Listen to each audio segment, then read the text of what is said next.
Connection to music. Baba Anashe Paris Sasha Ngaisi venyika baba ropa Kwatiri kuva kurefu Kwatiri kuyenda kurefu Wendo rwacho rurefu Ende ya pananguva yekumbotora befu Kure Kwatiri kuva kure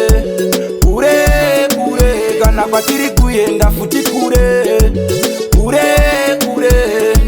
Kwatiri kuva kure imi kure Kana kwatiri kuyenda futi kure Ati ziveto shikarini tikashika ati ziveto tokarini Kunenge kwa bakure azite kuti tidzokere futi shure Kwatiri kupa tiri kuziva zviriko Kwatiri kuyenda tisi kuziva zviriko Toda kusvika tione zviriko Tokona kusvika zotinakidza zviriko Asi kwatiri kuva kurefu Kwatiri kuyenda kurefu Wendo rwacho rurefu Ende ya pananguva yekumbotora befu Kure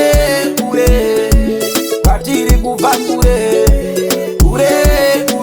Kana kwatiri kuyenda futi kure Vazhinji vatoriko vakasvika kare Tipeiwo simba titevere tisasare Inga ngoma dzakarira kare Pandinosuwa chichindoita vafare Varikuda kundipedza simba Ivo vanondiremedza mupfungwa Musaite ndidzoke kumba Navaisina chinhu vavengi vangafare Kwatiri kuva kurefu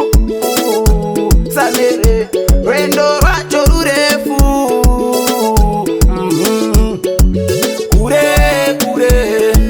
Kwatiri kuva kure imi kure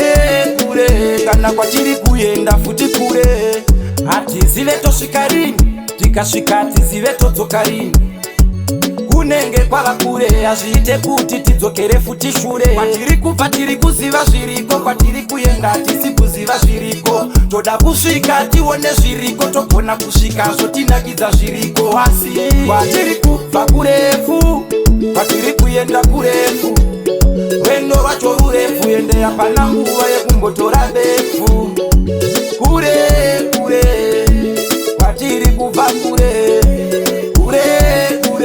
Kana kwatiri kuyenda futi kure Vazhinji vatoriko vakasvika kare Tipeiwo simba titevere tisasare Inga ngoma dzakarira kare Pandinosuwa chichindoita vafare Varikuda kundipedza simba Ivo vanondiremedza mupfungwa